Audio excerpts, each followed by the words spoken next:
Thank you, friends. Shabbat Shalom. Greetings to you all. I hope you all had a fantastic Rosh Hashanah, the beginning of the year. You have been engraved in the book of life, and in a few days it will be sealed. Congratulations. Ketiva v'chatim atov, may you be inscribed and sealed for a good year. And we had a fantastic service, and my thanks and love go out to all of you who joined us for it. Thank you so much for trusting in us to celebrate such an important time. Now, for the last couple of weeks, we had comings and goings as mini themes, and in this week's Parsha, Moses puts them together as he says, 120 years old I am today. I guess it's his birthday. I can no longer go out and come in, and the Lord has said to me, you shall not cross this Jordan. The coming and going is about to stop. As Alvin Lee of 10 years after saying, I'm going home to see my baby, and that's pretty well the entire lyric. Oh, the Woodstock years, and that song went on for 10 minutes. And I hate to think we would not end on any controversy. And we have some coming up next week with the Song of Moses, and we have some this week. We have a possible transposition error. This Parsha has been historically called Vayalach, and he went. But if you reverse the last two Hebrew letters, it is Vayachel, and he finished. And I believe that is the proper name of this Parsha. Welcome to the second last Torah portion, and the last to say anything, and boy does it have things to say, because next week's ending is the Song of Moses, which stands on its own as an unbelievable ode, and which I still think would make an amazing beginning of Torah, never mind an end of Torah. Now, I have several different Torahs and translations, as I'm sure you all do. And one says, and most actually, would say this, and Moses went and spoke these things to all Israel. And another one of them, much rarer one, says, and Moses finished speaking these words to all Israel. Friends, welcome to Vayachel, and he finished. It really does make more sense to say it Moses went. Went where? He's simply been standing there talking to the people. The Septuagint and Qumran text have, and Moses finished speaking all these things, and it simply makes more sense. This is the culmination of the journey of Moses that began with the burning bush. Moses now instructed the people in the laws and exhorted them to be faithful to the covenant. So he turns to the task that he was assigned. He passes the leadership to Joshua. Now, it's not just that Moses dies and Joshua replaces him. Rather, during his lifetime, publicly, Moses himself identified Joshua as his successor, charges him with the task, encourages him to be successful. Although one can easily imagine Moses envying Joshua, who is replacing him for the fulfillment of the promises, Moses acts in Joshua's favor, preparing him and enhancing his stature in the people's eyes. Would that all of our leaders did the same thing. And Moses wrote this instruction. Now, this instruction, which in Hebrew is Torah, does not refer to the entire 5 books, which came to be known as the Torah long after this chapter was written. And so those of our sages who began claiming that Moses was the author of the entire Torah, the 5 books, created much confusion and misinformation by claiming more for Moses than the Torah itself ascribed to him. It became a firmly established doctrine by the rabbinic period. Many great teachers, including Rashi and Rambam, followed it. Ibn Ezra raised subtle doubts about it, and Spinoza openly challenged it. And Jewish as well as Christian scholars came to simply reject it outright in the 19th and 20th centuries.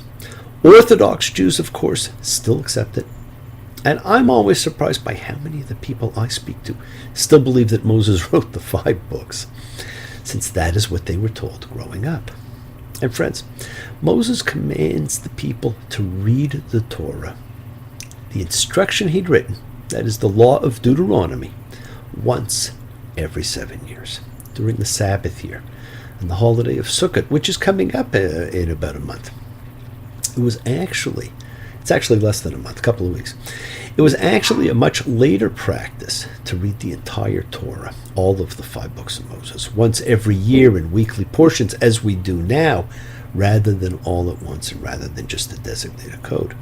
Now it says in Deuteronomy 31:11, when all Israel comes to appear before Adonai your God in the place that he will choose, you shall read this instruction this instruction, meaning the Torah, the Deuteronomy part, in front of all Israel in their ears. Assemble the people, the men and the women and the infants, and your alien who is in your gates, so they will listen, so they will learn, and they will fear the Lord your God. And they will be watchful to do all the things of this instruction, friends. By assembling the people every 7 years, there would be a permanent reenactment of the hearing of the law at Sinai, an event that Deuteronomy calls the Day of the Assembly. Just imagine what that would be like. Imagine how powerful that would be if every 7 years we all gathered to hear the words spoken just as they were spoken at Sinai Epiphany. I think it would be extremely powerful. I think it would be far more powerful than the way we do it by breaking it down and reading it weekly. And in this small little parsha, which really does not say a lot, but says a lot, it gives an incredible prediction because it warns of the disappearance of God. In Deuteronomy 31:15, and the Lord appeared in the tent in a column of cloud, and the column of cloud stood at the entrance of the tent, and the Lord said to Moses, here, when you're lying with your fathers, this people will get up and whore after foreign gods of the land into which it is coming, and it will leave me and break my covenant that I've made with it. It. God repeatedly speaks to the people in the singular in this package. He keeps referring to the people as it.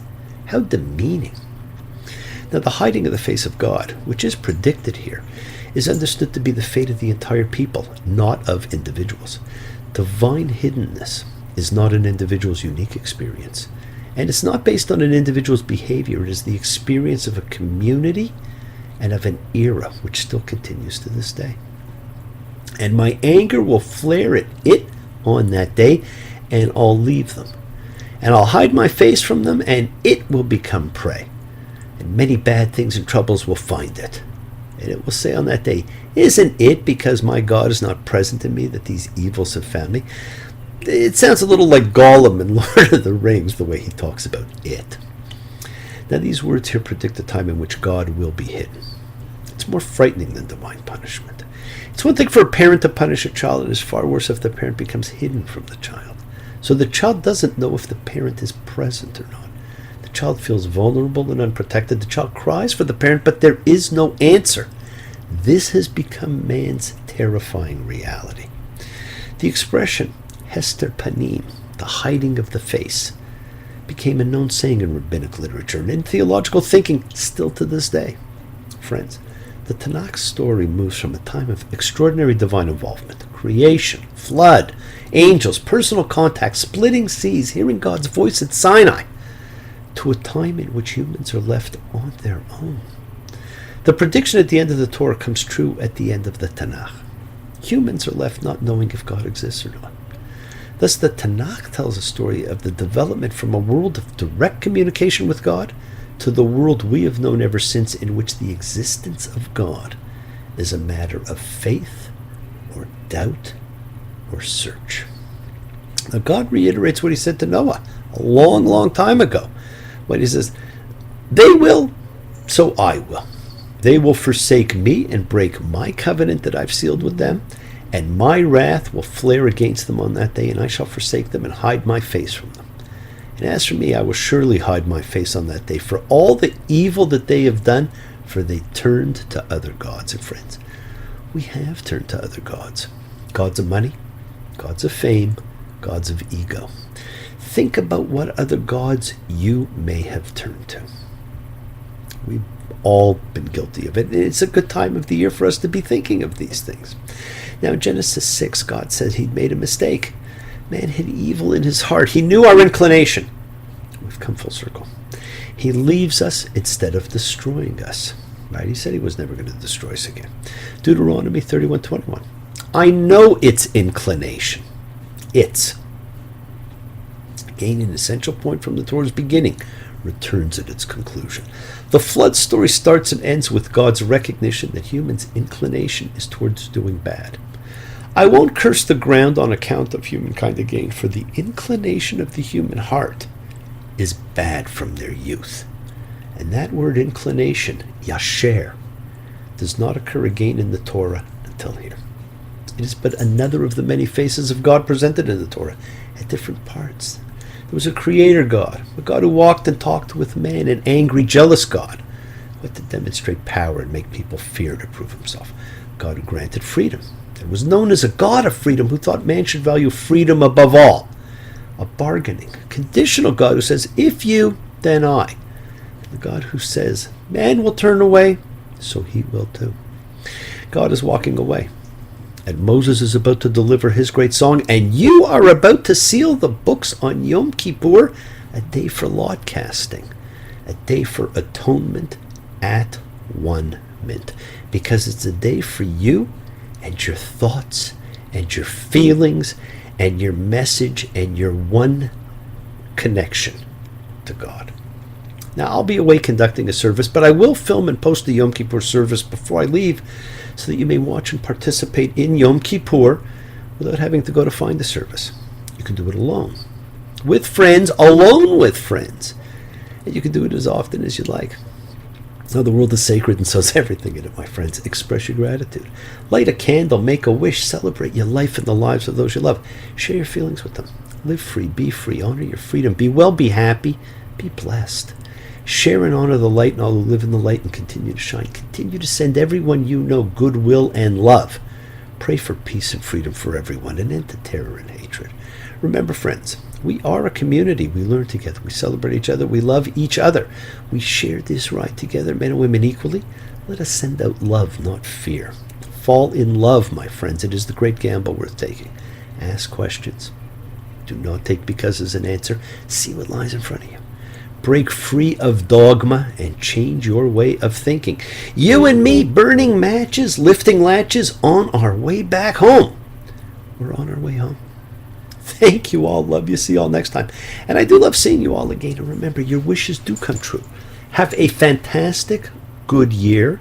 Have an easy fast. May you all be inscribed in the book of life. Bless you all. Thank you. Please feel free to join our Yom Kippur service. There is plenty of room in my heart for you always, if you want to join us. Shabbat Shalom. Have a fantastic week. Take care. Bye.